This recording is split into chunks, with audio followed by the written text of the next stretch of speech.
The bass from the club downstairs was a dull throb against the soles of my Jimmy Choos, a stark contrast to the icy stillness settling in my chest. I'd gotten the text from Ben's idiot friend Mark. "Hey Audrey, we've got your man here, maybe come rescue him?" Followed by a winking emoji. I'd left a mountain of merger paperwork on my desk at Boyd Capital and driven across town, a knot of worry in my stomach. Ben wasn't a big drinker and tomorrow was our wedding day. I pushed open the door to the private VIP lounge, the scent of expensive whiskey and cloying perfume hitting me first. Then the scene. My fiancé, Ben Miller, stood in the center of the room, a blindfold over his eyes. A crowd of his so-called friends, investors I'd introduced him to, social climbers who'd never have looked twice at the scholarship kid from Ohio 5 years ago, egged him on. And there was Chloe Dawson, his childhood friend from back home, with that perpetually wide-eyed look she perfected. She was holding a maraschino cherry by the stem between her teeth, laughing a high, tinkling laugh. Then with an exaggerated wiggle she let it drop. It disappeared into the scandalous plunge of her scarlet dress. The room roared. "Come on, Miller. Retrieve the treasure. Don't be shy, man. It's just a game." Ben, a goofy, drunken smile on his face, let himself be pushed forward. He bent at the waist, his head descending toward Chloe's chest, following the shouted directions. The tip of his nose brushed the exposed swell of her skin. Time didn't slow, it crystallized. I saw every detail. The freeze in Chloe's performative laughter, the slight hitch in Ben's movement, the way his hands, which had been dangling at his sides, twitched. Then Chloe sprang back, slapping his shoulder playfully, her face flushing a perfect, practiced pink. "Oh my God, you guys. Stop. That's enough," she squealed, covering her chest as if scandalized, but her eyes, darting to the crowd, gleamed with triumph. Ben ripped off his blindfold, blinking in the light. He looked at Chloe, flustered, blushing, the picture of embarrassed innocence, and his gaze darkened, a look I recognized. It was the same smoldering, protective intensity he used to reserve for me when he thought someone had slighted me. A wave of nausea washed over me. I'd seen that look across boardroom tables in quiet moments at home. Now it was directed at her. "All right, that's enough," Ben said, his voice rough. He stepped slightly in front of Chloe, a human shield. "Don't give her a hard time. Let's play something else." The grumbling was muted but clear. These people respected his connection to me, not him. But they deferred. The next game was some stupid truth or dare spin-off. Ben drew a slip of paper. He read it and his face went blank. "What's it say, man?" Mark slurred. "It says," Ben cleared his throat, "apply lipstick." Someone snorted. "So, it's not like you haven't done that before. Used to be the life of the party. What now that you're locking down Audrey Boyd, you gotta act all pristine." Another voice, slick with mockery, chimed in. "Well, Audrey is the Boyd heiress. Ben's just a self-made guy from a farm town. Gotta keep the golden ticket happy, right?" The laughter was sharp, derisive. It wasn't just aimed at Ben. It was a dig at me, at the power dynamic everyone saw but we never openly acknowledged. I had brought him into this world. I had opened the doors, made the calls, smoothed the paths. And in their eyes, that made him less of a man. I saw his jaw tighten, the familiar insecurity and anger flashing in his eyes. He hated reminders of where he came from, and he hated even more the implication that he owed his success to anyone, even me. Chloe slithered over then. She perched on the arm of his chair, her body leaning into his, her perfume, something cheap and overly sweet, cutting through the room's haze. "You're all being so mean," she pouted, draping a familiar arm around his shoulders. "He's just being a gentleman. Here." She grabbed a tube of fire engine red lipstick and a roll of plastic wrap from the bar. With theatrical concentration, she stretched a sheet of plastic over her own mouth, then carefully painted her lips through it. The room watched, a voyeuristic hush falling. My feet were rooted to the floor. A voice in my head screamed, "Leave. No. Don't give them this." But another part, the part that had built a multi-billion-dollar division of my family's company, needed to see it. Needed the undeniable evidence. Chloe, with her plastic-wrapped, crimson smile, turned to Ben. She didn't ask. She simply placed a hand on the back of his head, her fingers tangling in his dark hair, and pulled him to her. And he went. He didn't pull away. He didn't resist. His hands, which had been clenched on his knees, rose, one settling on her waist, then sliding around to the small of her back, pulling her closer from her perch. They kissed through the thin, crinkling barrier. It was a long, lingering kiss, fueled by the crowd's rising cheers and his own apparent willingness. When they finally broke apart, the red lipstick was smudged around his mouth, a vulgar stain. That's when I moved. The spell broke. My heels clicked sharply on the hardwood as I strode into the center of the room. The cheers died instantly, replaced by a choking silence. All eyes swung to me. Ben's head snapped up. The heat in his eyes from the kiss was instantly doused, replaced by sheer, unadulterated panic. "Audrey?" he stammered, pushing Chloe away so forcefully she almost fell off the chair arm. What are you doing here?" I didn't look at him. My gaze was fixed on Chloe, who was now rearranging herself, a smug cat-like smile playing on her freshly kissed lips. I walked straight up to her, reached out and yanked her by the arm, pulling her upright. "Audrey, don't," Ben started.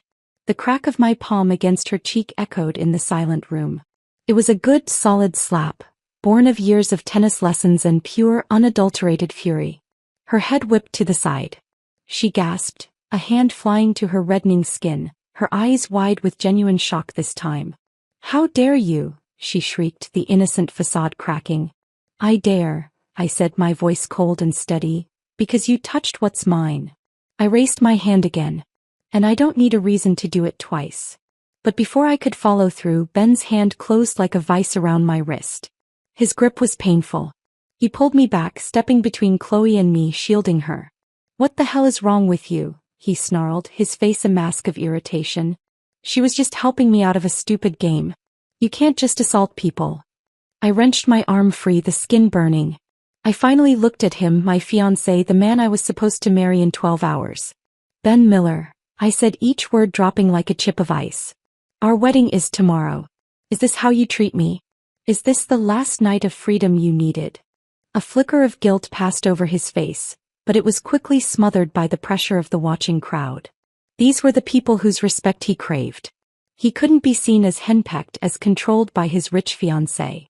His expression hardened, turning dismissive and cold. "Audrey," he said, his voice sharp, cutting.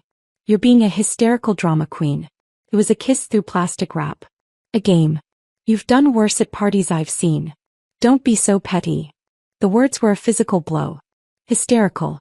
Drama queen. Petty. This from the man who'd whispered promises of forever into my hair just last night. A cold laugh escaped me. "Oh, I see. A kiss through plastic wrap doesn't count. So by that logic, if I ever find you in bed with someone, I guess it won't count if you use a condom, right?" The room, which had been holding its breath, erupted in nervous, incredulous laughter. Ben's face turned the color of slate. Chloe, ever the opportunist, saw her opening. She sidled up to Ben, slipping her hand into his, her voice a simpering murmur. "Ben, it's okay. I know Audrey has strong feelings. We're just friends. It was just a silly game." She looked at me with fake pity. "Don't be like this, Audrey. It's embarrassing." I looked at the red mark blooming on her cheek, then back at her false, tear-bright eyes. "Where do creatures like you even crawl from?" I asked, my voice dripping with a contempt I usually reserved for corrupt board members. "You cling like a bad odor. Should I balance the scales and give you a matching one on the other side?" Her face crumpled, the tears now flowing freely, effortlessly. "I know," she sobbed, turning her liquid gaze to Ben. "I know Ben and I are just small-town nobodies. You're Audrey Boyd. You've always looked down on us." She turned as if to flee. "Ben, I'm going. I won't come tomorrow. I just want you to be happy." The performance was masterful. Ben grabbed her arm, stopping her. His eyes, when they met mine, were full of a righteous anger that took my breath away. "Audrey," he said, his voice low and dangerous. "Chloe is my guest. My friend. When you disrespect her, you disrespect me. You're being irrational. Maybe we need to think about tomorrow. Maybe we should postpone." The threat hung in the air. Postpone the wedding. He said it with such conviction, such surety that the very idea would send me into a pleading panic. He thought he held all the power. He thought my love, my investment in him, emotional and financial, made me captive.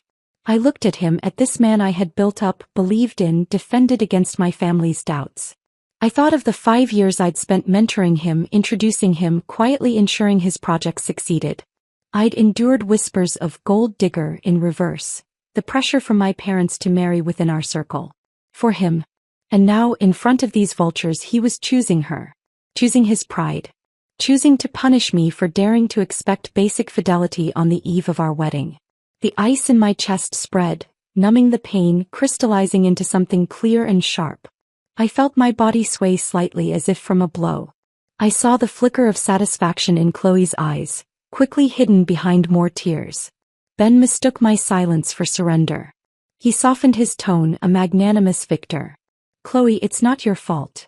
He patted her hand. I've been tired of Audrey's need to control everything for a while now. I have my own standing. No one gets to bully my friends. That was the final nail. Control everything. My own standing. He truly believed he'd done this alone. That the standing he had wasn't built on a foundation I had poured, concrete by concrete. The numbness receded, replaced by a clarity so intense it was almost painful. I looked at Ben Foster not with heartbreak but with a cold, assessing eye. I saw the insecurity masked as arrogance, the greed masked as ambition, the essential smallness of him. I lowered my gaze not in submission, but to hide the calculation now flashing behind my eyes. I gave a small, obedient nod. A smug, triumphant smile spread across Ben's face. He'd won. He'd put me in my place in front of his peers. He turned back to Chloe, murmuring something to her, completely dismissing me. I turned away from them, from the whole sickening scene. I pulled out my phone, my movements steady and deliberate. I didn't call a cab. I scrolled past my parents' numbers, past my assistants. I found the name I hadn't dialed in over 3 years. The man whose proposal I'd turned down for Ben. The man from the world I was born into, who understood power and loyalty not as things to be grabbed, but as bonds to be honored. I put the phone to my ear. It rang once. A deep, familiar voice answered, tinged with sleep, whiskey, and a lifetime of irony. Audrey Boyd. To what do I owe this world-shattering event? Shouldn't you be picking out china patterns or something? I took a deep breath, my eyes fixed on the wall, seeing not the garish art, but a new, clear path opening before me. James, I said, my voice calm, flat, definitive. Are you free tomorrow? Pause. For you, Audrey? I'm always free. What's the occasion? Let's get married. The silence on the other end was absolute. Then a low, sharp exhale. You're serious? Deadly. Another pause, shorter this time. I could almost hear the gears turning in his brilliant, strategic mind. All right, James Thorne said, his voice shedding its sleep and irony, becoming crisp, decisive. My tux is at the cleaners, but I'll manage. What time? I gave him the details of my own wedding venue, my own caterer, my own guest list. Be there at 11. I'll handle everything else. Audrey, he said, his tone shifting, a hint of the old feeling, the old wound bleeding through. What did he do? Nothing that matters anymore, I replied. See you tomorrow, James. I hung up. The chaos of the lounge continued behind me, Ben laughing now, the tension broken in his favor. They'd already forgotten me. I walked out without a backward glance. The night air was cool on my skin. I had calls to make, a wedding to reclaim, and a man to ruin. The night air in the parking garage was cold, a sterile concrete smell replacing the cloying sweetness of the lounge. My hands were steady as I unlocked my car, a black BMW M8 that felt like an extension of my own will. The engine purred to life, a low, confident growl that mirrored the new resolve thrumming in my veins. The numb shock was gone, burned away by a clean, cold fury. First call, my father, Richard Boyd. The patriarch. The man who'd warned me in his gentle, disappointed way that Ben Miller was a climber, not a partner. He answered on the second ring. Audrey? It's late. Everything all right for tomorrow? His voice was rough with sleep, but I could hear the underlying concern. He'd never liked Ben, but he'd supported my choice because I'd seemed happy. Or, as he'd later said, determined. There is no tomorrow, I said, my voice cutting through the static. Not with Ben. The wedding is off. Silence. Then a weary sigh. What happened? Not, are you sure? Not, it's just cold feet. My father knew me. When I made a decision, it was final. He was kissing his so-called best friend at his bachelor party. in front of everyone. Then he chose her over me when I objected. He threatened to postpone the wedding to put me in my place. I relayed the facts, stripped of emotion. I've already found a replacement groom. The venue, the guests, the date, they stay the same. Another pause, longer this time. I could picture him in his study, the leather of his chair creaking as he leaned forward, his sharp legal mind engaging. A replacement. Who? James Thorne. This time the silence was profound. James Thorne. Son of Edward Thorne, our family's oldest friend and fiercest business rival for 3 generations. The man I'd been unofficially betrothed to since we were teenagers. The man I'd publicly, painfully rejected for Ben Miller. The scandal of that choice had been the talk of New York for months. Audrey, my father finally said, his voice measured. That is a significant escalation. James agreed. He did. Does he understand the full context?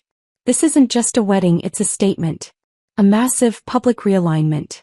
The fallout from Ben will be his problem, I finished. And James understands power plays better than anyone. He'll see the opportunity. A Boyd-Thorne alliance ends every rivalry in the Northeast. It's the ultimate business merger. A low chuckle came through the line, devoid of humor. My pragmatic girl. You're not wrong. But the personal cost, for you, for James. This isn't one of your hostile takeovers. It is, Dad, I said, watching a lone car wind its way up the garage ramp. It's a takeover of my own life. Ben and his accomplice tried to steal my dignity. I'm taking back control. James gets a powerful wife and a corporate empire united. I get a partner who would never be so gauche as to get caught kissing someone else through plastic wrap. It's a transaction. A clean one. He sighed again, but I heard the capitulation in it. What do you need? Call Edward. Smooth it over. Make it look like this was the plan all along, a last-minute romantic revelation. Have our PR team draft a release. After reconnecting, childhood sweethearts Audrey Boyd and James Thorne eschew tradition for a spontaneous wedding celebration. Something like that. Kill any story about Ben. Consider it done, he said, his voice now all business. And Ben. A smile, thin and sharp, touched my lips. Leave Ben to me. Next call. My executive assistant, Maya. She answered instantly, used to my all-hours demands. Audrey. Finalizing the seating chart. Scrap it. New groom. James Thorne. To her credit, Maya only hesitated for a half-second. Understood. What are the parameters? Everything else remains identical. The venue, the time, the guest list, the flowers, the cake. I want it to be exactly the wedding I planned, just with a different man at the altar. Contact the officiant, update the license. Use our legal team to cut through any red tape. James's measurements will be on file with his tailor. Have a tuxedo delivered to his penthouse tonight. Coordinate with his people. The press. My father is handling it. Frame it as a surprise reunion. Ben Miller is to be uninvited. If he or anyone asks, he graciously stepped aside when he realized true love had been in front of us all along. And if he disputes that narrative? I thought of Ben's arrogance, his newfound standing. He would be humiliated, furious. But he was also deeply invested in the social capital our marriage would bring him. Would he risk a public scene that made him look like a jilted fool? Possibly. Probably. He may try. Have security briefed. His name is to be removed from all access lists. If he shows up, he is to be escorted out quietly but firmly. Also, I added, the memory of the sneering faces in the lounge clear in my mind, there will be guests from tonight who might need encouragement to attend and support the new narrative. Understood. I'll have discreet conversations. Incentives if necessary. Use the West City Development portfolio as leverage. It's technically under Ben's purview at Boyd Capital, but the final sign-off is mine. Remind people where the real power lies. Yes, ma'am. One more thing, Maya. Pull every financial audit, every project ledger, every expense report for anything Ben Miller has touched in the last 3 years. Go back to the beginning. I want it all on my desk by 8 a.m. This was the real weapon. Ben was smart, but he was also vain and newly wealthy. He made mistakes. He cut corners. And I had given him access to systems with very few oversight checks out of trust.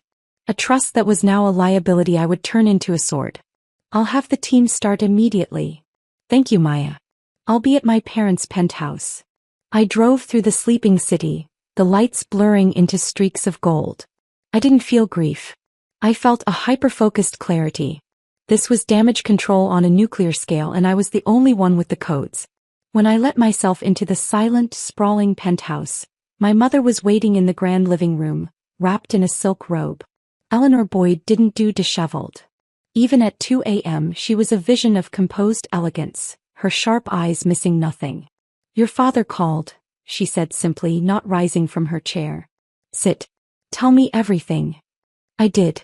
I spared no detail. The cherry, the plastic wrap, the kiss, the slap, the threats, the tears. My mother listened, her expression unchanging. When I finished, she took a slow sip from a glass of water. "A tacky little girl from a tacky little town," she said finally, her voice like chilled velvet. "I'm not surprised," he faltered. "Men like Ben, they spend their whole lives climbing out of the mud. Once they get a taste of the terrace, they think they belong on it. They forget who opened the door." Her words mirrored my own thoughts with brutal precision. "I opened the door," I said quietly. "You built the damn terrace, Audrey." She set her glass down. "And now you're changing the locks. James Thorne is a better choice. He was always the better choice. He understands the architecture. He was born on the terrace. It's not about love, Mother." She waved a dismissive hand. "Love is what you build with shared purpose and mutual respect over 40 years. What you had with Ben was a renovation project. A fixer-upper with bad plumbing. James is a landmark property. The merger makes sense." Her clinical analysis should have hurt. Instead, it was a relief. She saw the world as I did in this moment. A series of alliances and assets. "There will be a scene tomorrow," I said. "Undoubtedly. But the Thorns have better security than we do. And Edward will relish putting on a show of strength. A united front." A faint, approving smile touched her lips. "You've handled this correctly, Audrey. It's messy, but it's decisive. The board will respect that. The market will respect that. A weak heir is a liability. You've just proven you're not weak." By 4 a.m. I was in the guest room staring at the ceiling. The wedding dress, a custom Vera Wang masterpiece of French lace and Italian silk, hung in a garment bag in the corner. It would fit. It was perfect. It would now walk down the aisle to James Thorne. My phone buzzed. A text from an unknown number. "Audrey. It's James. Just confirming I've been measured, prodded, and briefed by a small army of your very efficient people. I feel like a prize bull being prepared for auction. See you at the altar. Don't be late." A surprising bubble of something, not laughter, not quite, rose in my chest. Prize bull. He always did have a way of cutting through the pretense. I typed back. "The bull better be well-groomed. Don't embarrass me." His reply was instant. "Wouldn't dream of it, partner. Sweet dreams." I put the phone down. Partner. The word felt different now. Solid. Unemotional. Safe. Dawn came too soon. I was dressed, hair and makeup a flawless mask, by 9 a.m. The wedding was at 11. My father had left earlier to greet the Thorns and manage the narrative.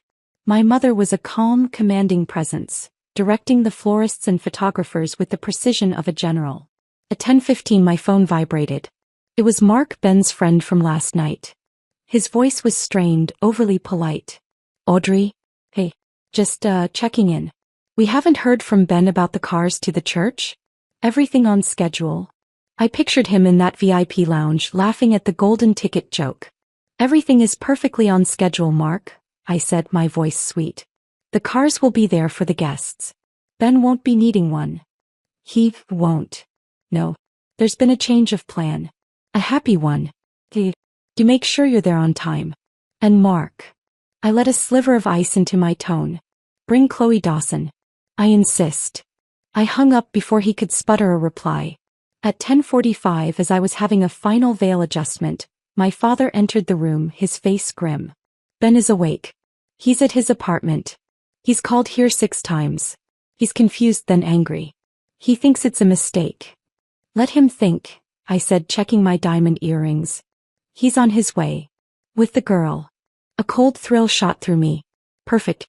Security is ready? James's team is here. They're thorough. I took a deep breath, looking at my reflection. The bride in the mirror was formidable, regal, untouchable. She was not a woman who had her heart broken. She was a CEO executing a hostile takeover. Then let's go, I said. I have a wedding to attend. The ride to the cathedral was a blur. Press, held back by barriers, shouted questions about the last-minute switch and true love. I smiled serenely behind the tinted window. Inside, the ancient stone building was filled with the cream of New York society, whispering like a hive. The air was thick with the scent of thousands of white roses and rampant curiosity. I stood hidden in the vestibule, my arm looped through my father's. The organ music swelled. The great doors at the back of the church opened. I saw Ben first, striding in, his face a thundercloud of confusion and dawning horror. He was disheveled, his tuxedo shirt misbuttoned. Clinging to his arm, in a pale pink dress far too bridesmaid-like for the occasion, was Chloe, her eyes wide with faux concern and real avarice. They stood there just inside the door as hundreds of heads turned to look at them, then quickly away, whispers intensifying. Ben scanned the crowd, looking for me for explanation. His gaze landed on the front of the church. And there stood James Thorne. James looked like he'd been born waiting at that altar. His tuxedo was impeccable, his posture relaxed yet commanding. He had a classic ruthless handsomeness, sharp cheekbones, dark hair with a hint of silver at the temples, eyes that missed nothing. He caught Ben's stare and gave a barely perceptible nod, the faintest curve of a smile on his lips. It wasn't a friendly smile. It was the smile of a chess player who has just declared checkmate. Ben's face went from red to sheet white. He understood. The reality of what was happening crashed down on him. He took an involuntary step forward, but a large, discreet man in a suit materialized at his side, placing a restraining hand on his arm. The music changed. The processional began. All eyes swung to the back. This was my entrance. I walked. Slowly, steadily, my gaze fixed ahead on James. I didn't look at Ben. I could feel his stare like a physical pressure, a wave of shock, betrayal, and rage. I heard Chloe's sharp, indrawn gasp. I passed them. I didn't flinch. I kept walking down the endless aisle toward my new future. James's eyes were on me, assessing, approving. As I reached him, he extended his hand. Not my father's. His. A murmur rippled through the cathedral. This was a break from tradition. A statement. My father paused, then gave a slight, proud nod and placed my hand in James's. The transfer was complete. The priest began. The ceremony was a dream, a beautiful, expensive dream. I repeated my vows to James, my voice clear and steady. He repeated his to me, his tone deep, resonant, and utterly convincing. When he slid a magnificent square-cut emerald ring onto my finger, a Thorne family heirloom, I realized, his grip was firm, his eyes holding mine. No going back now, his look said. I now pronounce you husband and wife, the priest intoned. You may kiss the bride. James turned to me. He cupped my face with a tenderness that surprised me. His kiss was not the passionate, claiming thing Ben's might have been. It was deliberate, firm, a seal on a contract. But it was also respectful. It held a promise of its own. As we broke apart, facing the applauding crowd, the spell was shattered by a raw, furious shout from the back of the church. Stop. The single ragged word echoed off the cathedral's vaulted ceiling, silencing the polite applause. Every head in the congregation swiveled as one. There at the back, silhouetted against the open doors, stood Ben Miller. He had broken free from the security agent's light hold, his face a contorted mask of fury and disbelief. Chloe Dawson hovered just behind him, her hand clamped over her mouth, her eyes wide with a thrilling horror. James's arm around my waist tightened, not possessively but as a steadying anchor. He didn't turn to look at the commotion. His gaze remained on me, a silent question in his eyes. Your move. I gave a tiny, almost imperceptible nod and turned to face the ruin of my past. Ben was already stumbling up the aisle, ignoring the shocked whispers, the scandalized glances from old money families who found public displays of emotion as vulgar as polyester. Audrey, he roared, his voice cracking. What the hell is this? What are you doing? The priest looked nervously from Ben to James to me. James finally turned, his movement fluid and unconcerned. He positioned himself slightly in front of me, not as a shield but as a barrier. A CEO facing down an angry shareholder. I believe the ceremony has concluded, Mr. Miller, James said, his voice calm, projecting easily to the back of the room. It was a voice used to boardrooms and courtrooms. If you're here to offer congratulations, you're welcome to find a seat. If not, I'm sure security can help you find the exit. Ben skidded to a halt a few feet from the first pew, his chest heaving. He looked past James, his bloodshot eyes locking onto mine. Congratulations, he spat. You're stealing my wedding. My wife. A wave of titillated gasps swept through the crowd. This was better than any society gossip column. Your wife, Ben? I asked, my voice cool and clear, amplified by the cathedral's acoustics. I stepped out from behind James, meeting his gaze head-on. I seem to recall you suggesting a postponement last night. Indefinitely. You made your choice quite clear. His face flushed a deeper crimson. You were being unreasonable. It was a game. You were supposed to, he trailed off, realizing he couldn't say it aloud. You were supposed to back down. You were supposed to beg. I was supposed to what? I prompted, raising an eyebrow. Accept that my fiancé kissing another woman was just a game? Forgive you for choosing to defend her and humiliate me in front of a room full of people? Wait patiently while you decided if our marriage was convenient for you? I took a step forward, my wedding gown whispering against the stone floor. You revoked your claim, Ben. I simply accepted the termination. Chloe chose that moment to flutter forward, inserting herself into the drama. She placed a trembling hand on Ben's arm. Ben, please don't, she whimpered, her voice a masterpiece of tearful concern. Can't you see she's moved on? She's with someone from her own world now. It's better this way. Let's just go. Her eyes, however, darted to James, taking in his obvious power and wealth with a hunger she couldn't disguise. Ben shook her off violently, not even looking at her. His entire world had narrowed to me, to the injustice of it. You can't do this, he snarled, taking another step forward. Two of James's security men materialized instantly on either side of him, their presence a silent, immovable wall. After everything I did for you. After everything I built for us. A cold, mirthless smile touched my lips. That was his final, fatal mistake. Arrogance born of my own patronage. What you built, Ben. Shall we talk about what you built? I turned slightly, nodding toward my father, who sat stoically in the front row. He gave a subtle signal to a technician hidden in the shadows. The massive antique tapestry hanging behind the altar seemed to shimmer and dissolve. In its place, a state-of-the-art projection screen flickered to life. The crowd murmured in confusion. Then the images began. The first was grainy, from a security camera in a hotel hallway. A date stamp in the corner, 3 months ago. Ben, his arm around Chloe, stumbling toward a room door. He was kissing her neck. She was laughing, her hands in his hair. They disappeared inside. The gasps were louder now. Ben's face went slack with shock. The image changed. A receipt magnified. A jewelry store. A purchase for a diamond tennis bracelet. $85,000.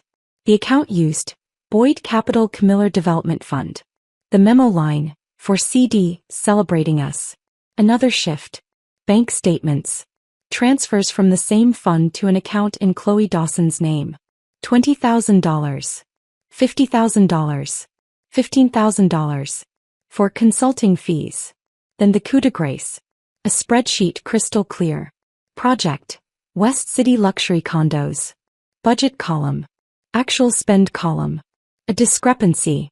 A massive, glaring discrepancy of $3.2 million.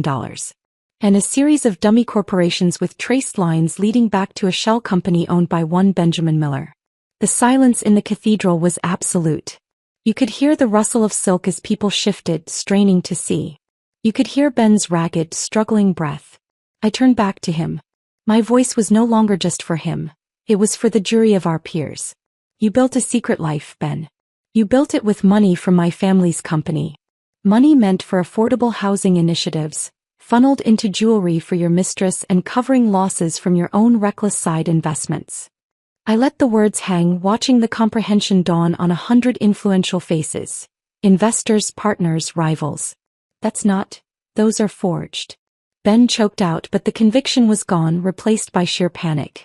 He looked at the screen, at the undeniable digital paper trail my team had spent all night compiling. You're spying on me? You're framing me. The forensic audit was initiated this morning, I said calmly. The district attorney's office already has a copy. Embezzlement. Fraud. The everything you built, Ben, is a house of cards. And it just fell down. Chloe's performative tears had dried up. She was staring at the screen at the evidence of her money being traced to stolen funds. Her face was a sickly white. I didn't know, she whispered, but the whisper carried in the dead silence. Ben, you told me it was bonuses, investment returns. He wheeled on her, all his fury redirecting. You shut up, he screamed, spittle flying. You were happy enough to spend it. All your whining about your apartment, your clothes, your career. You bled me dry. The ugly, private truth was now a public spectacle. The glamorous, self-made man and his small-town sweetheart were unraveling into a pair of grubby venal thieves before the eyes of New York's elite.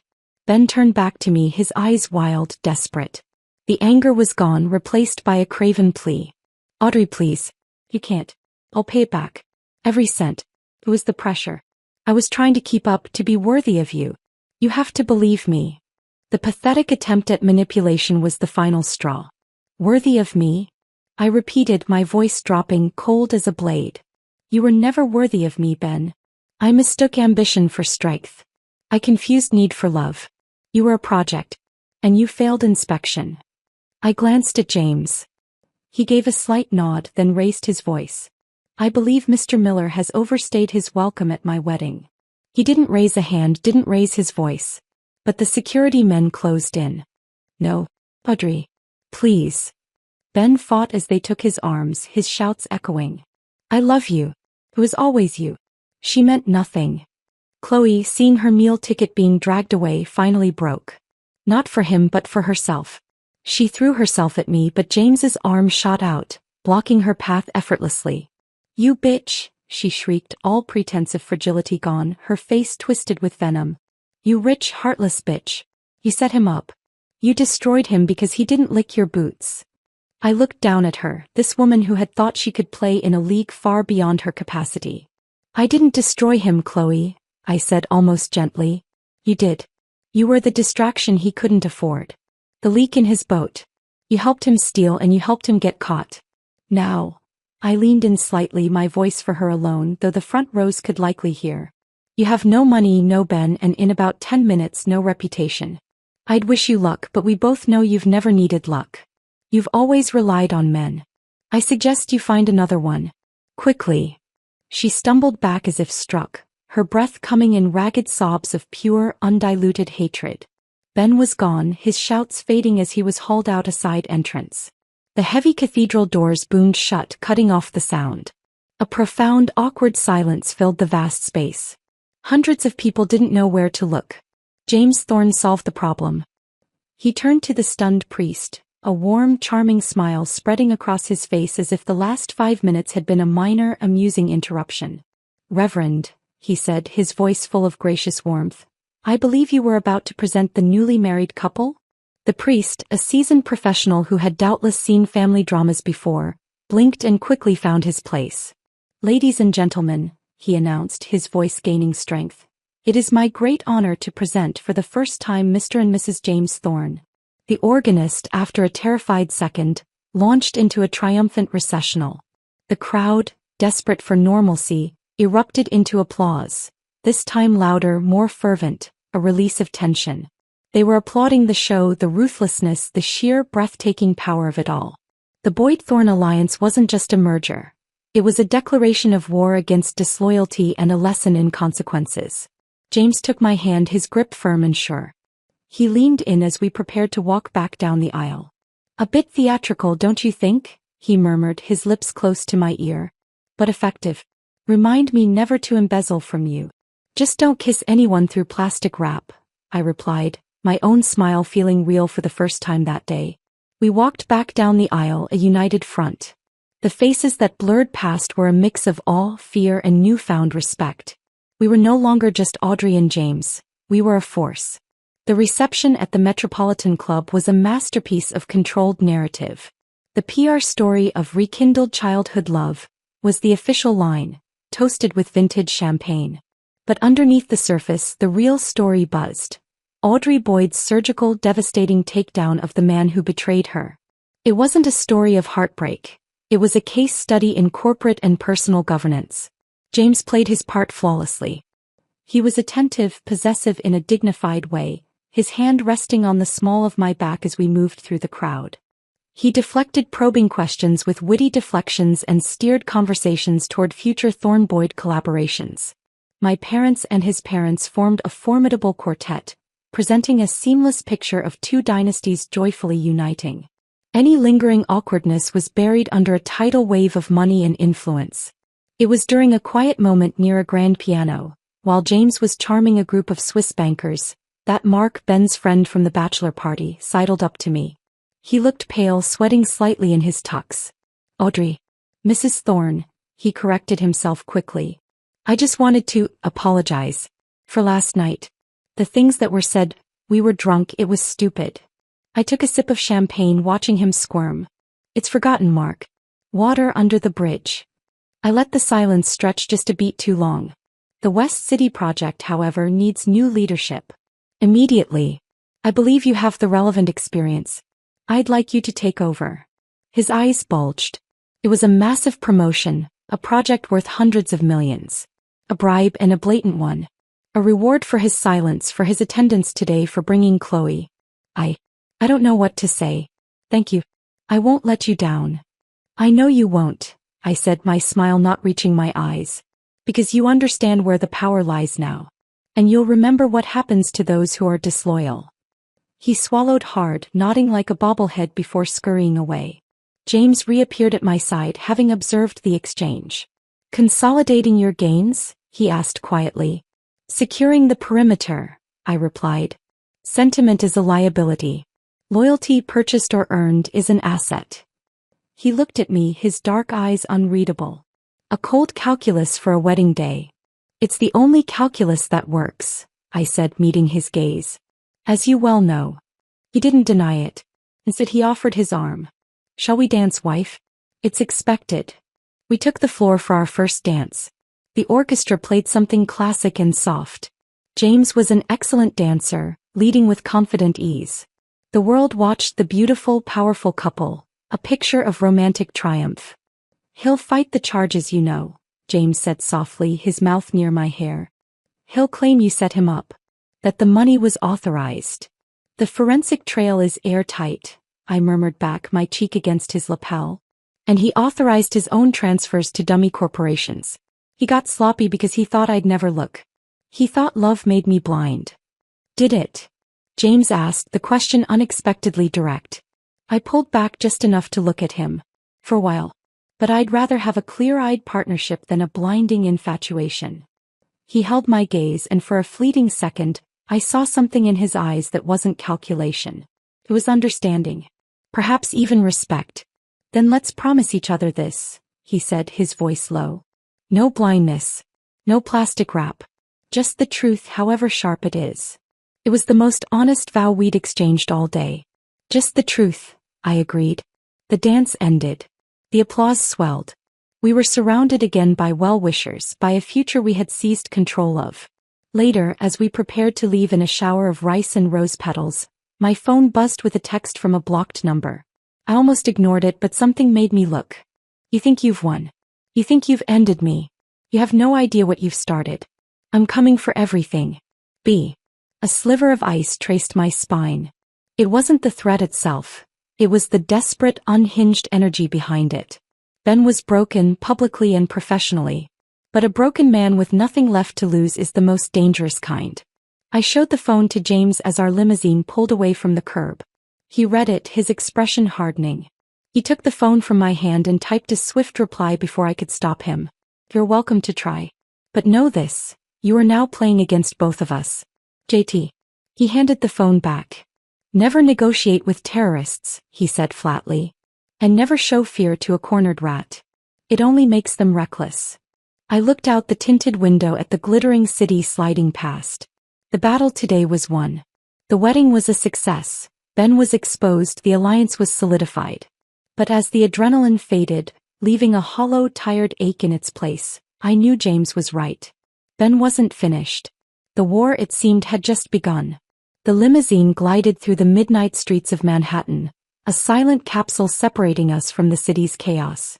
The adrenaline that had fueled me through the ceremony, the confrontation, the reception, was finally ebbing, leaving a profound and unsettling exhaustion in its wake.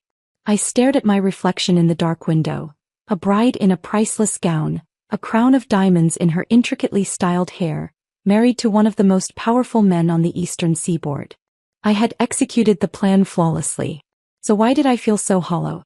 James's voice broke the silence, pragmatic as always. Your things from the apartment. I took the liberty of having them moved to my penthouse. Our penthouse now. I assumed you wouldn't want to go back there. Ben's apartment. Our apartment until last night. The one I'd decorated where I'd imagined our future. The thought of walking back into those rooms, smelling his cologne, seeing the stupid sentimental movie posters he insisted on keeping, was physically repulsive. Thank you, I said, the words feeling stiff. That was considerate.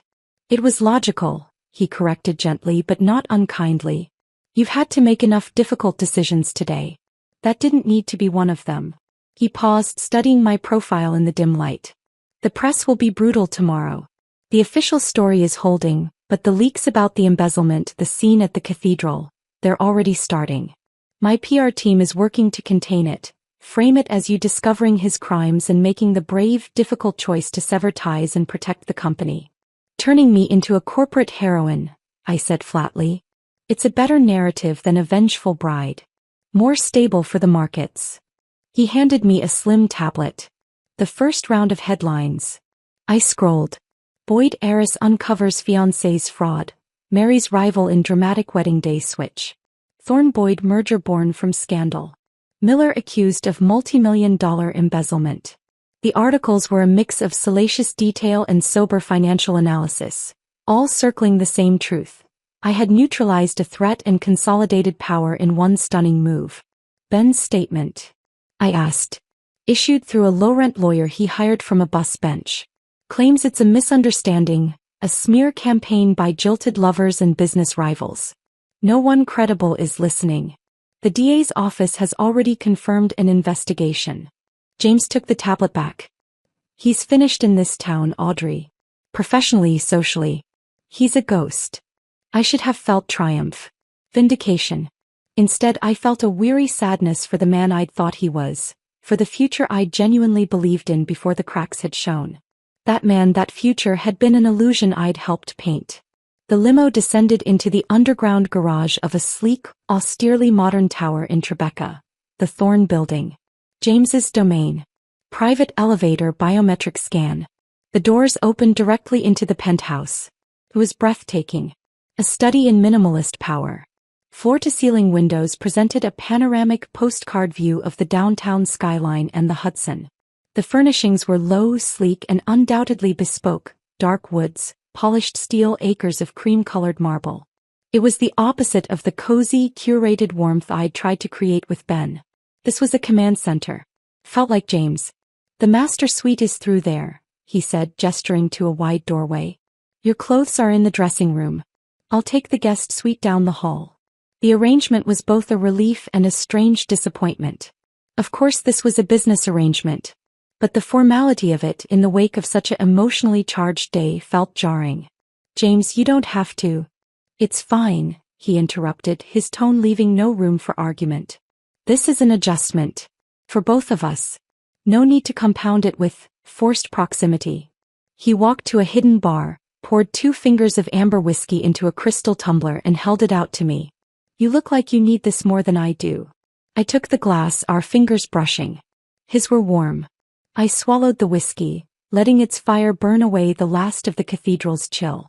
Thank you. For today. For playing your part so well. He leaned against the bar, swirling his own drink. It wasn't a performance, Audrey. Not entirely. The alliance makes strategic sense. You are an impressive partner. What you did today wasn't just revenge. It was governance.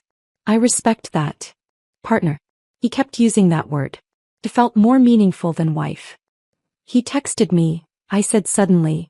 After we left. Threatened to come for everything. James's eyes hardened. I saw. I replied. He needs to understand the new reality. He's not fighting a heartbroken woman anymore. He's fighting a combined entity with more resources, more influence and less mercy than he can possibly imagine. He finished his drink. Get some sleep. Tomorrow we start building. The board meeting is at 10. You're now the leading voice for Boyd Capital's interests in the new Thorn Boyd Ventures. We have a presentation to finalize. He gave me a curt nod and disappeared down a hall, leaving me alone in the vast, silent expanse of my new home. Sleep was elusive. The guest suite, my suite, was luxurious but impersonal. I lay in the unfamiliar bed, the events of the day replaying on a relentless loop. Chloe's smirk, Ben's panicked eyes, the cold feel of James's ring sliding onto my finger. The hollowness persisted. At 7 a.m. I was dressed in a severe but impeccably cut navy Alexander McQueen suit, my hair pulled back in a tight chignon. Armor. In the kitchen, a silent, efficient woman in a white uniform was setting out coffee and a fruit plate. James was already at the breakfast table, scanning financial news on a tablet, dressed in a suit that probably cost more than Ben's first car. Sleep? He asked without looking up. You. Enough. He finally glanced at me, a flicker of approval in his gaze. Ready for war? It's a board meeting, James. It's the first test, he corrected. My board. Old money, old prejudices. They'll see you as Ben Miller saw you for a moment last night. A hysterical woman who made an emotional, messy decision. We need to show them the CO. We rode down in the elevator together, a united front. His driver took us to the Thorn Holdings building, a granite and glass monument to old-world wealth. The boardroom was on the top floor, all dark mahogany and portraits of grim-faced thorns from centuries past. 10 pairs of eyes followed me as James introduced me as his wife and the new co-head of strategic development for Thorn Boyd Ventures. The skepticism was a palpable force in the room. An older man, Carlton Pierce, whose family had been invested with the Thorns since the Gilded Age, cleared his throat. A warm welcome, Mrs. Thorn, he began, his tone implying anything but warmth. While we're all delighted by the marital union, this proposed venture represents a significant capital commitment and a blending of operational philosophies. Boyd Capital's recent instability with the Miller situation gives some of us pause. We'd be more comfortable if your father. My father is retiring next year. I cut in, my voice cool and even. I placed my tablet on the table, syncing it to the large screen behind me. The Miller situation, as you call it, was identified and neutralized by Boyd Capital's internal controls, which I oversaw. The loss was contained to a single rogue project manager. The systems worked. What I'm proposing today isn't a bailout or a merger of weakness. It's an alliance of strength. For the next 45 minutes I walked them through the proposal. It was brilliant, if I did say so myself. Leveraging Thorn's vast real estate holdings with Boyd Capital's aggressive tech and green energy investments to create a new generation of sustainable, smart urban developments. I spoke in numbers, in market projections, in risk assessments. I anticipated their objections and dismantled them with data. I didn't smile. I didn't try to charm. I commanded. When I finished, there was silence. James, who had watched me with an inscrutable expression, finally spoke. Questions. Carlton Pierce leaned forward. The West City project. It's now a reputational black hole. How do you propose we mitigate that? By making it the flagship of the new venture, I said without hesitation. We tear up Miller's plans. We use the existing land parcel, but we build the first fully carbon-neutral, AI-integrated residential tower in the city. We don't hide from the scandal. We use it as a catalyst for a public rebirth. We turn a liability into our greatest PR asset. A younger board member, a woman named Vanessa Cho, hid a smile. James's lips twitched. The vote, when it came, was unanimous. As the board members filed out, several stopped to offer me genuine, if wary, congratulations. Carlton Pierce was last. He gave me a long, appraising look, then nodded once, a gesture of respect from a man who rarely gave it. Your father would be proud, he grumbled before turning to James. She's sharper than you, Thorn. Watch your back. He said it like a compliment. When we were alone, James let out a long breath. Well, that went better than expected. You expected them to eat me alive? I expected a bloodbath. You gave them a masterclass. The black hole into flagship move was particularly savage. I'm stealing that. For the first time since the bachelor party, I felt a flicker of something akin to pleasure. Not happiness but the satisfaction of a difficult task expertly performed. Our partnership settled into a rhythm over the next week. Days were spent in back-to-back meetings integrating teams, streamlining operations. We were a formidable duo. James had the deep, patient capital and political connections. I had the aggressive, innovative vision and the ruthless efficiency to execute. We debated, we strategized, we pushed each other. It was intellectually stimulating in a way my relationship with Ben had never been. Nights were different. We shared dinners, often working through them, discussing the business. The conversation was easy, charged with a mutual respect. But we retreated to separate wings of the penthouse. The marriage was a legal and strategic fact, but a physical and emotional line remained firmly uncrossed. The outside world moved on. Ben was indicted on multiple counts of fraud and embezzlement. His bail was set high, and without access to the funds he'd stolen, which were now frozen, he was stuck. The news cycle, having feasted on the scandal, began to turn its ravenous attention elsewhere. Chloe Dawson gave a tearful interview to a tabloid show, painting herself as a victim of Ben's manipulations. No one bought it and she faded into obscurity. I thought, perhaps foolishly, that it was over. Then, on a rainy Thursday afternoon, Maya interrupted a meeting with a tense expression. "Mrs. Thorne, there's a situation at the West City site." The site, now under our joint control, was supposed to be in lockdown, prepped for the new demolition and construction. What kind of situation? A protest. A small group. They're holding signs about unfair dismissal, corporate betrayal. They have a spokesperson. She handed me a tablet with a live news feed. On the screen, in the pouring rain, stood Ben Miller. He looked gaunt, older, his clothes cheap and rumpled. But his eyes burned with a feverish intensity. He was shouting into a cluster of microphones, gesturing wildly at the construction fence behind him. A witch hunt. Audrey Boyd couldn't handle that I was my own man, that I didn't need her money or her name. So she fabricated these charges, stole my work, my reputation, and now she's giving my project to her new husband. It's a conspiracy. She's a vindictive, controlling. The news anchor's voiceover cut in. Mr. Miller, recently charged with financial crimes, continues to claim his innocence, alleging the case against him is personal vengeance from his ex-fiancée, now wife of rival magnate James Thorne. James was watching over my shoulder. "He's trying to rewrite the narrative," he said, his voice cold. "Shifting from fraud to a lover's quarrel. Trying to garner public sympathy." "He's making it personal again," I whispered, a knot of dread tightening in my stomach. The clean, corporate victory I'd crafted was being smeared with the messy paint of personal drama. "We need to contain this. Now." James was already reaching for his phone. "We'll issue a statement reaffirming the legal facts, disavowing his." "No," I said, standing up. The hollow feeling was gone, replaced by a sharp, focused anger. "Statements won't work.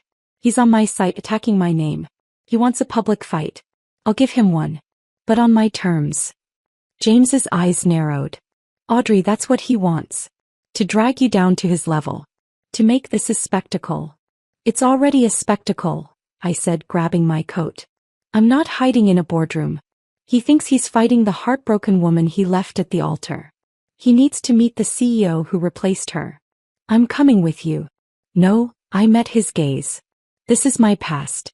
My mess. I'll clean it up. The Thorne-Boyd alliance can't look like a man fighting his wife's battles. It needs to look like a woman handling her own threats with decisive force." A slow, reluctant smile spread across his face. It was the first truly genuine smile I'd seen from him.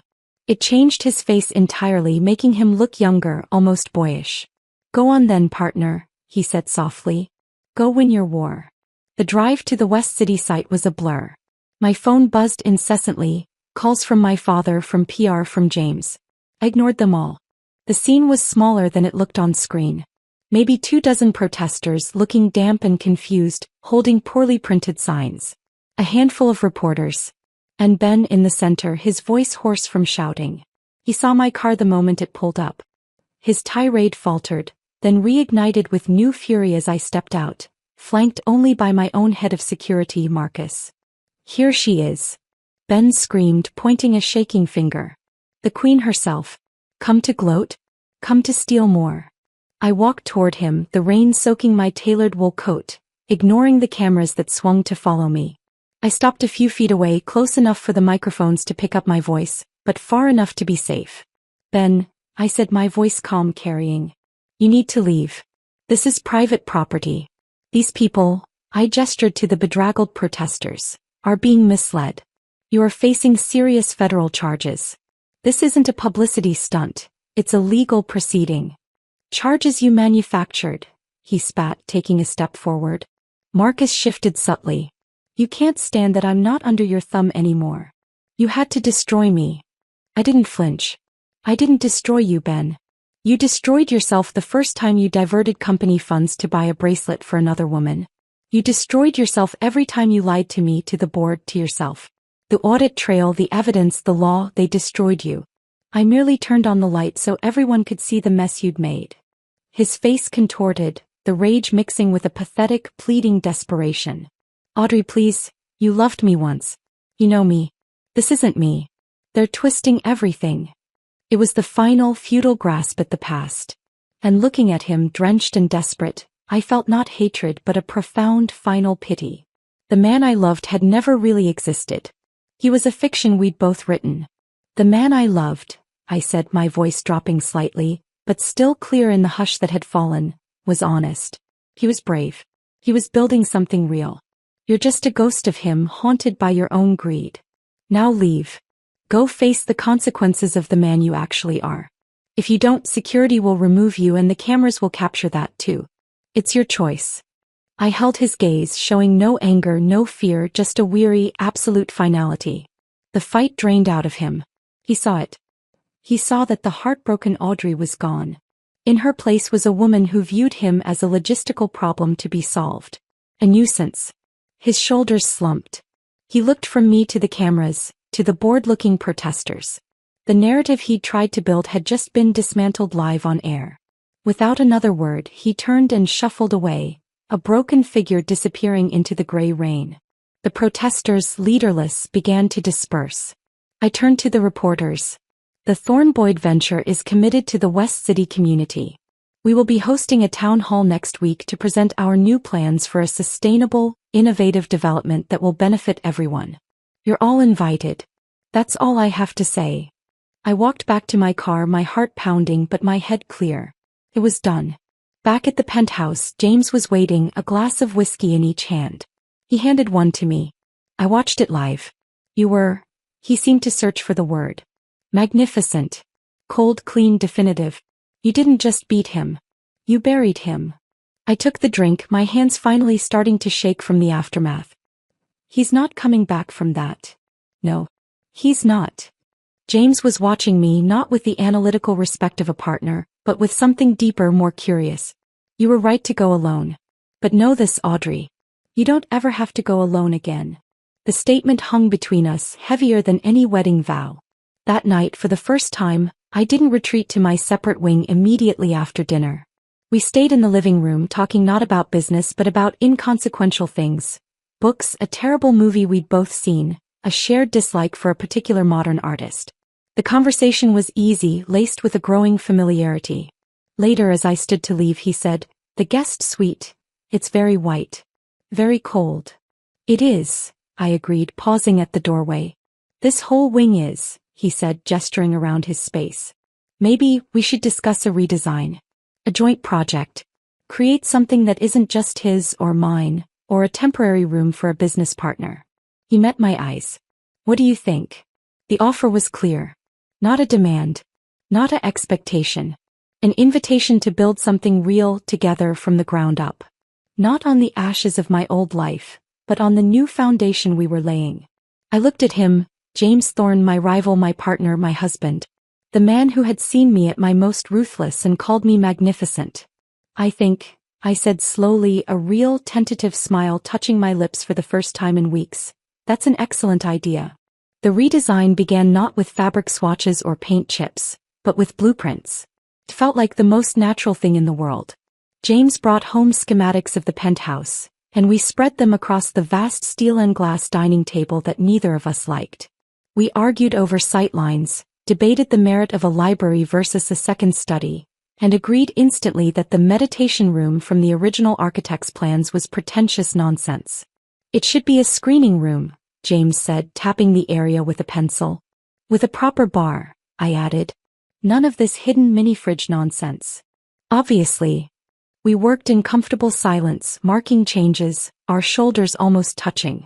It was collaboration in its purest form. There was no performance, no need to impress. Just two people with strong opinions and compatible tastes building a shared space. The process bled into our professional lives. The Thornboyd Ventures, TBV, headquarters was being designed in a converted Soho warehouse. We found ourselves in the raw space, hard hats over our impeccably styled hair, debating open floor plans versus private offices with the same intensity we debated kitchen islands. You'll create chaos with a completely open plan, James argued, his voice echoing in the cavernous space. Finance needs quiet. The creative teams need to be able to scream at each other without terrifying the lawyers. They need to cross-pollinate, I countered. We're merging cultures. Walls are the enemy of innovation. We'll build sound-dampened pods for the number crunchers. Our project manager watched us, looking terrified and fascinated. In the end, we compromised. A hybrid model with flexible spaces. It was better than either of our original ideas. One evening, about 3 weeks after the West City confrontation, we were reviewing tile samples for the penthouse's master bathroom. Our bathroom, the plans now showed, when my phone buzzed with an alert from a private security monitoring service I'd retained. Ben had violated his bail conditions. He tried to leave the state, I said, reading the report aloud, my voice flat. Pennsylvania border. Claimed he was going to visit a potential investor. He had a suitcase full of documents pertaining to Boyd Capital projects. The bail bondsman confiscated his passport. James looked up from a slab of black marble. Desperate. And stupid. He's running out of options. The trial date is set. His lawyer is pushing for a plea deal, but the DA isn't budging.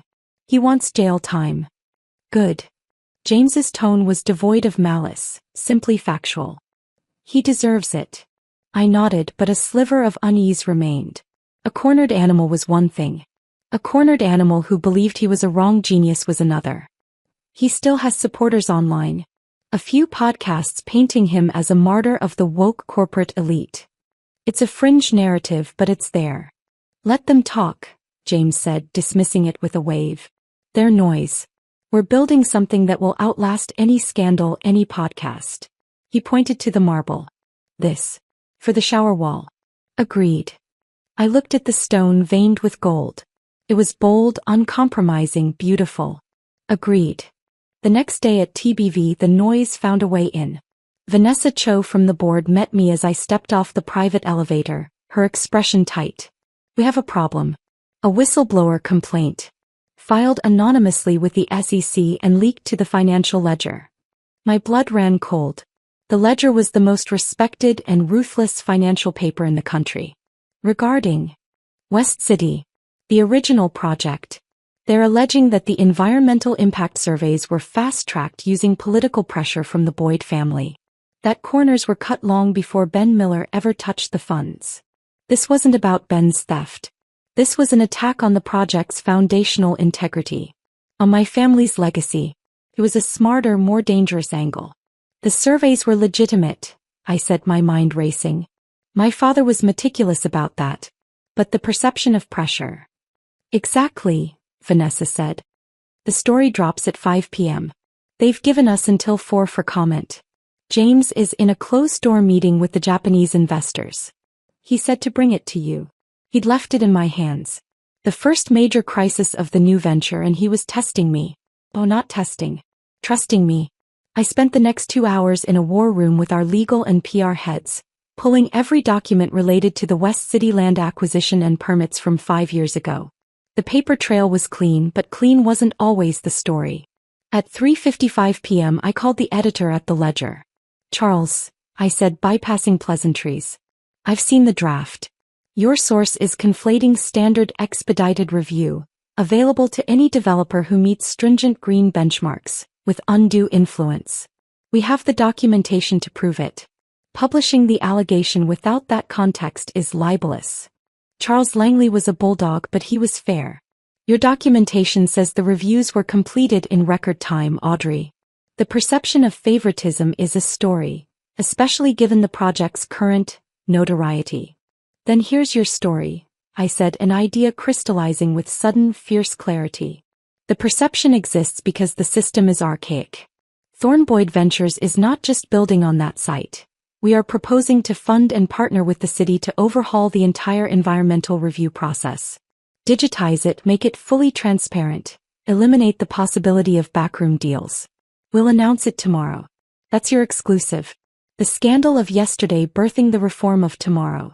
That's a better story than vague allegations about my father's lunch dates. There was a long silence on the line. I could hear the tapping of keys. You'd commit to that? Financially, publicly? $50 million initial commitment. A joint task force with the City Planning Commission. The announcement is drafted. I can send you the framework now. Do it. I hung up and looked at my team. Get the City Planning Commissioner on the phone. No. Wake up the head of our philanthropic arm. We're creating a new civic transparency initiative. Draft the press release. I want it on Langley's desk in 20 minutes. The room erupted into action. I felt a surge of the old, familiar power, the ability to not just respond but to pivot, to turn an attack into an opportunity. This was what I was built for. James found me an hour later after his meeting. The Ledger had pulled the whistleblower story. In its place for the morning edition was a scoop about the TBV Civic Transparency Initiative. He read the draft release on my computer screen, then looked at me, a slow smile spreading across his face. It was that rare, genuine smile again. You didn't just defend the fort, he said, admiration clear in his voice. You built a new city outside the walls and convinced them to move there. It was the only move, I said, the adrenaline finally subsiding, leaving me tired but exhilarated. No, he said softly, leaning against my desk. It was the brilliant move. The one I wouldn't have thought of. I would have lawyered them into the ground. You made us heroes. He reached out, his hand covering mine on the desk. It was a simple gesture, but it felt more intimate than anything in our short marriage. Thank you. The warmth of his hand seeped into my skin. The line between partner and partner blurred another degree. That night, we celebrated the small victory with takeout sushi eaten straight from the containers, sitting on the floor of the penthouse living room amidst the blueprints and samples. You know, James said around a piece of tuna, my father heard about the Transparency Initiative. He called it a distressingly public-minded and expensive way to handle gossip. Then he told me I'd married a sharper knife than he'd realized. It was the highest compliment he's ever paid me. I laughed, a real, unguarded sound that surprised me. My mother said it was adequate crisis management, though a bit showy. We are tragically misunderstood visionaries, he deadpanned. Later, as we cleaned up, he asked, the whistleblower.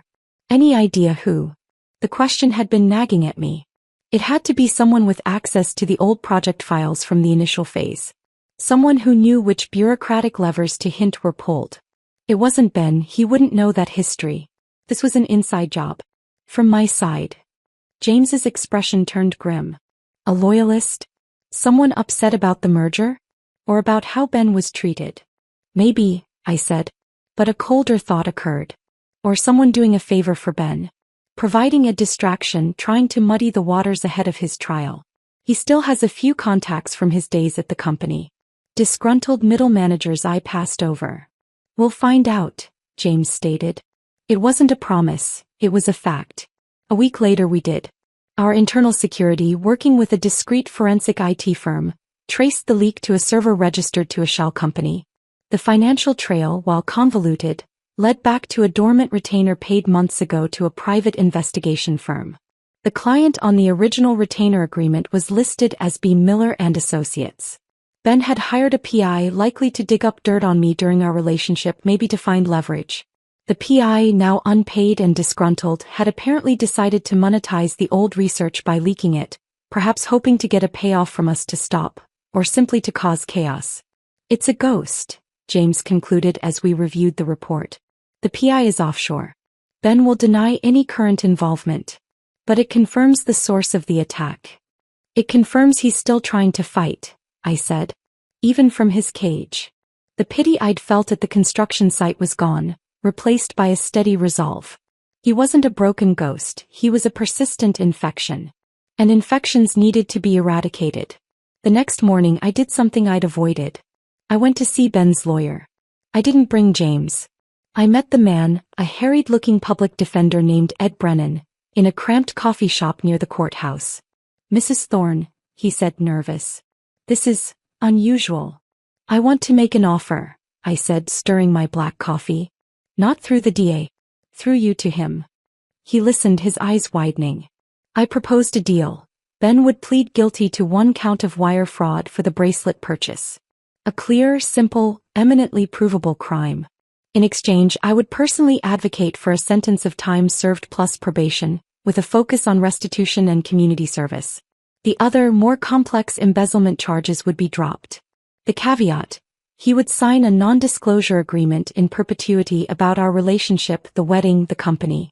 Any future violation, any interview, any tweet, would result in the immediate reinstatement of all charges and a massive civil suit for damages. "It's a lifeline," I said. "He gets out. He gets to rebuild a life far away from here, out of the spotlight.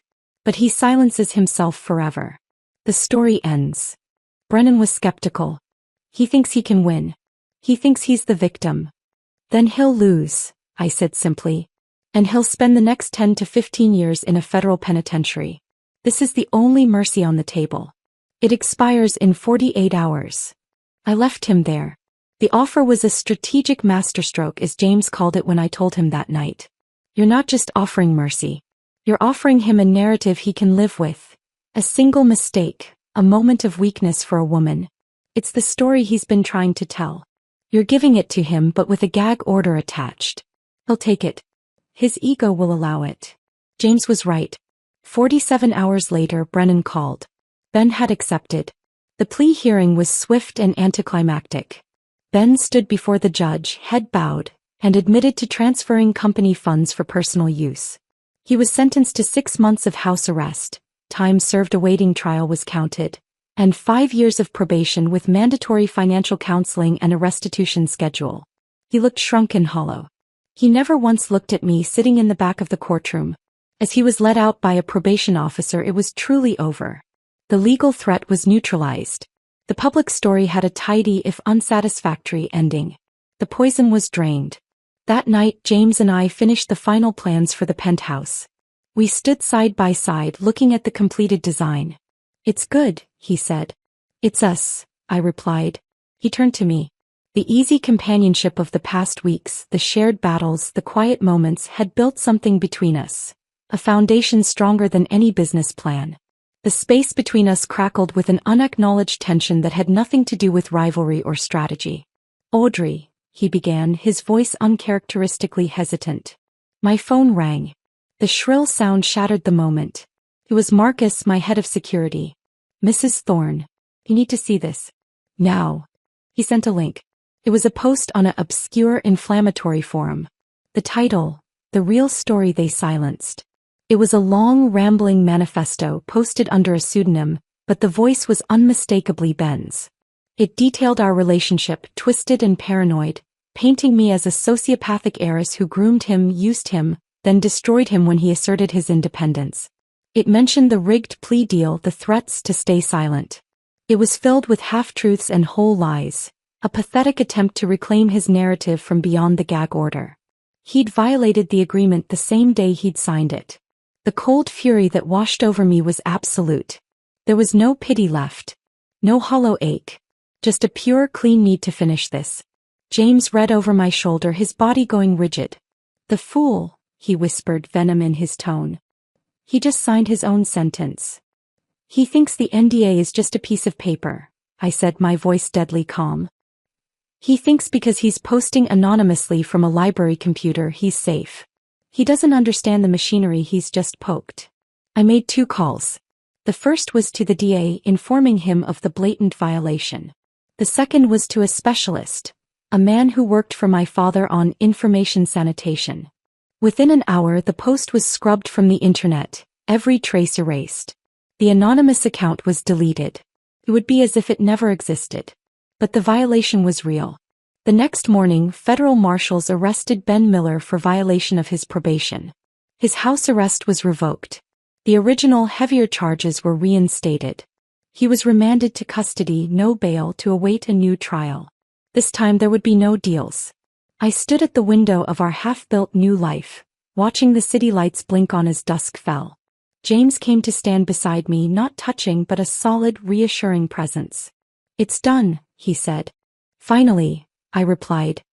He turned to face me, the last of the daylight casting his features in sharp relief. "That foundation we've been building," he said quietly, gesturing around at the plans. "It's solid. Can withstand storms. It can withstand ghosts." He reached out, his hand cupping my cheek, his thumb brushing my jawline. The touch was electric, a current that shot through the numbness. "Let them haunt their own ruins, Audrey. We have a home to build." This time when his lips met mine, it was not a seal on a contract. It was a promise. It was the first brick laid in something entirely new, built not on the ashes of the past, but on the bedrock of a hard-won, clear-eyed present. It was the beginning of everything else. The kiss was not an ending but an ignition. It was a fundamental shift in the architecture of our relationship, as deliberate and consequential as any blueprint we'd drafted. When we finally pulled apart in the quiet dusk of the penthouse, the air between us was charged with a new and potent understanding. The line between business partner and life partner dissolved, not into something messy, but into something infinitely more complex and powerful. We didn't speak. Words felt inadequate, even dangerous, to the fragile new reality. James's hand slid from my cheek to tangle in the hair at the nape of my neck, his forehead resting against mine. His breath was warm and steady against my lips. I could feel the rapid beat of his heart where my palm lay against his chest, a counterpoint to the deliberate calm of his posture. It was I who broke the silence, my voice a low murmur. "This changes the terms of our agreement." A slow smile touched his mouth. "Good. The old terms were getting boring." He pulled back just enough to look into my eyes, his gaze searching. "Unless you have objections, Seo?" The use of the title in that intimate space was a provocation and a promise. It acknowledged everything we were, leaders, strategists, and now something more. "No objections, Chairman," I replied, the corner of my mouth quirking up. "But we should probably negotiate the new merger." He laughed, a rich, genuine sound that filled the empty space. "I think we just did." He kissed me again, briefly, firmly. "But for the record, my offer is full integration. No separate assets. A complete joint venture." The metaphor was perfect. "I accept. Pending due diligence, of course." Naturally. The transition was seamless, as if we'd simply been waiting for permission to cross a bridge we'd both already built. We ordered in food, real food, not takeout containers, and ate at the dining table, the blueprints now pushed to the side. We talked about everything and nothing. I learned he hated modern art because it reminded him of his pretentious uncle. He learned I had a secret, embarrassing fondness for reality TV about baking competitions. The conversation was easy, laced with a new, thrilling undercurrent. That night I didn't go to the guest wing. He didn't suggest the separate room. We moved to the master suite, our suite still in its sterile, pre-renovation state, with a shared sense of purpose. The physical connection was not a frantic consummation of passion, but a deliberate exploration. It was curious, intense, and surprisingly tender. It felt less like losing myself and more like discovering a new aspect of a partnership I already valued. Afterward, lying in the darkness with his arm a solid weight across my waist, I felt a peace I hadn't known in years. It wasn't the dizzy happiness of my early days with Ben. It was a deep, quiet certainty. I was safe. I was seen. I was matched. The morning brought not awkwardness but a new rhythm. I woke to find James already up, wearing only sweatpants, making coffee in the stark kitchen. He handed me a mug without a word, his eyes sweeping over me in my borrowed t-shirt with an appreciation that was both possessive and respectful. "Board meeting at 10, he said, his voice morning rough. "We're presenting the Q3 projections for TBV. You're leading on the European expansion slides." "I know the deck," I said, sipping the coffee. "It was perfect." "I know you do." He leaned against the counter watching me. "But last night, it doesn't change the game on the 34th floor. It just means we have a better home field advantage." He was right. At the office nothing changed and yet everything had. The shared glances in the boardroom held a new layer of understanding. A touch on the small of my back as he passed me in the hall carried a secret heat. We were a united front now in every sense, and the energy was palpable. The team noticed. The speculation, which had been quiet before, now buzzed just under the surface. Is it real? The answer, in our flawless professional synergy and the new subtle intimacy, was a resounding, unspoken yes. The foundation we were building privately made us stronger publicly. The Civic Transparency Initiative launched to great acclaim, turning a potential scandal into a PR coup. The West City redesign, now dubbed the Apex, became the most sought-after address in the city before a single beam was laid. Our personal merger seemed to fuel the corporate one, generating a momentum that felt unstoppable. It was a Tuesday afternoon, 3 months after the plea deal had imploded, when the past found one last, desperate claw to scrape against our new fortress. I was in my office at TBV when Maya's voice came over the intercom, tense. "Mrs. Thorne, there's a woman here to see you. A Chloe Dawson. She doesn't have an appointment. She's insistent." Chloe. The name was like a whiff of that cheap cloying perfume. I hadn't thought of her in weeks. "Send her away. She says she'll go to the press if you don't talk to her." He's crying. In the lobby. It's causing a scene. Of course it was. I sighed. Fine. Bring her to the small conference room. No coffee. No water. 5 minutes. Chloe looked like a faded photocopy of her former self. The calculated, trendy clothes were gone, replaced with off-brand jeans and a thin sweater. Her makeup was smudged, her hair lackluster. But her eyes held the same sharp, calculating glint, now overlaid with a layer of genuine desperation. "Audrey," she began, her voice a practiced tremble. "Mrs. Thorne," I corrected, remaining standing. "You have 4.5 minutes. She flinched but pressed on. "I know you hate me. And I deserve it. I was stupid. I believed Ben's lies. He told me you were cold, that you didn't understand him, that it was over between you. He used me." Noted. 3 minutes. I have nothing. The cry was shrill, breaking through the performance. The legal fees from when they questioned me, the credit card debt Ben left me with. I'm going to be evicted. I just need a fresh start. A little help. And I thought, since you're so happy now with your powerful husband and everything. She let the implication hang. You can afford to pay me off. I almost laughed. The sheer, unvarnished gall of it. Let me be clear, Chloe. You are not a victim. You were a willing participant in betrayal and fraud. The money you spent was stolen. The debt you're in is the consequence of your own choices. I owe you less than nothing. In fact, if I discover you've spoken to a single reporter, or attempted to contact me or my husband again, I will have my lawyers sue you for every cent of the stolen funds you knowingly benefited from. You'll be defending that lawsuit from a homeless shelter. Do you understand? Her face went from pale to mottled red. The tears dried up instantly, replaced by a venomous glare. You're a heartless bitch. You always were. You think your money and your new husband make you untouchable. No, I said calmly, walking to the door and opening it. Marcus stood there, a silent, imposing presence. My lawyers and my security team make me untouchable. Goodbye, Chloe. She shot me a look of pure hatred but knew she was beaten. She slunk out past Marcus, her shoulders hunched. I watched her go, feeling nothing but a faint disgust. She was a loose end, now neatly trimmed. I recounted the incident to James that evening over a dinner we cooked together. A simple pasta, a new ritual we were trying. He listened, his jaw tightening slightly when I mentioned the threat to go to the press. She's a mosquito, he said, twirling spaghetti onto his fork. Annoying, potentially disease-ridden but easily swatted.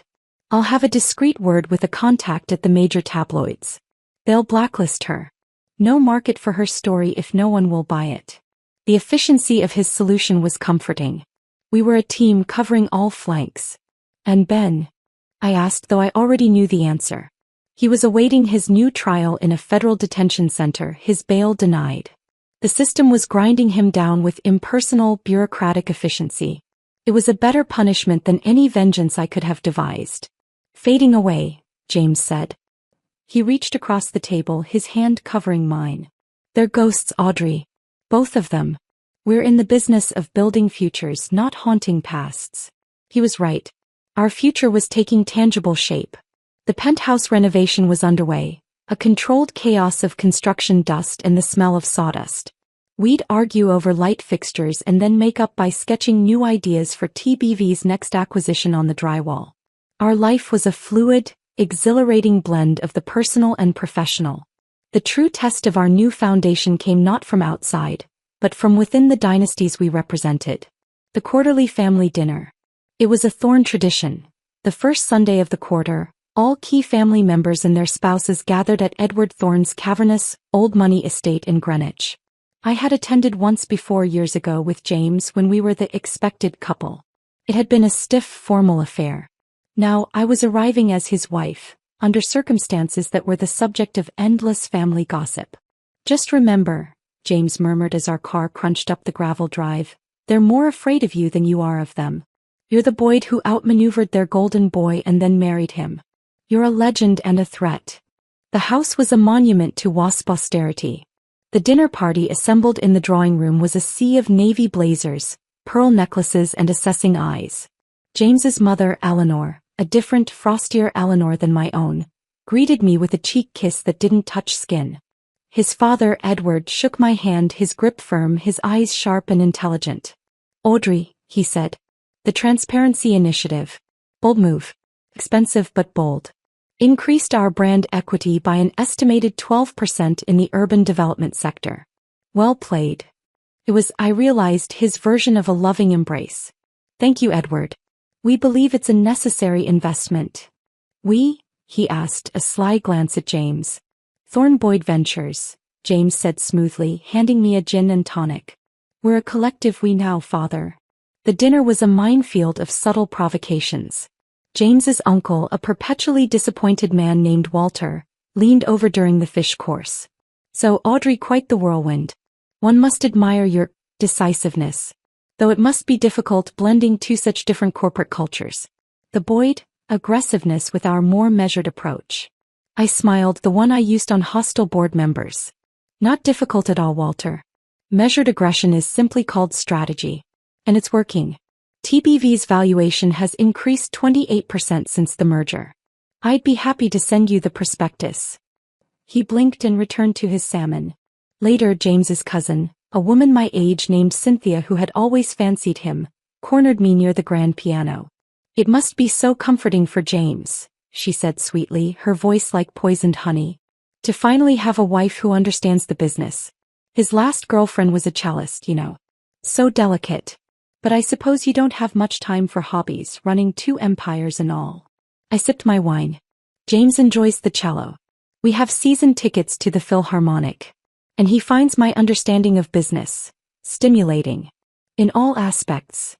I let my gaze drift to where James was laughing with his father, catching his eye. He winked, a tiny, secret gesture that spoke volumes. Cynthia's smile froze and she drifted away, defeated. The ride home was quiet, both of us weary from the performance. "You were magnificent," James said, taking my hand. "You eviscerated Walter and vaporized Cynthia without raising your voice. My father is secretly in love with you. He told me you have testicular fortitude, which is the highest compliment in his lexicon." I laughed, leaning my head against the cool window. It was exhausting. All those layers of judgment wrapped in politeness. They judge because you're a force they don't understand. You didn't marry into power. You brought your own to the table and matched it with mine. It unsettles the old order. He brought my hand to his lips, kissing my knuckles. "I love unsettling the old order with you." The word hung in the air. Love. It was the first time either of us had used it. It hadn't been part of our transaction, our partnership, our merger. It was a wild card. I turned to look at him, his face illuminated by the passing streetlights. I saw not just my partner in strategy, my husband in name, but the man who had stood beside me, who saw my ruthlessness and called it magnificent, who was building a home with me in every sense. "I love you too," I said. The words felt true, not as a desperate confession, but as a logical, inevitable conclusion to a perfectly structured argument. It was the final clause in our contract, the one we hadn't known we were drafting. He didn't say anything. He just pulled me across the seat into a kiss that was anything but logical.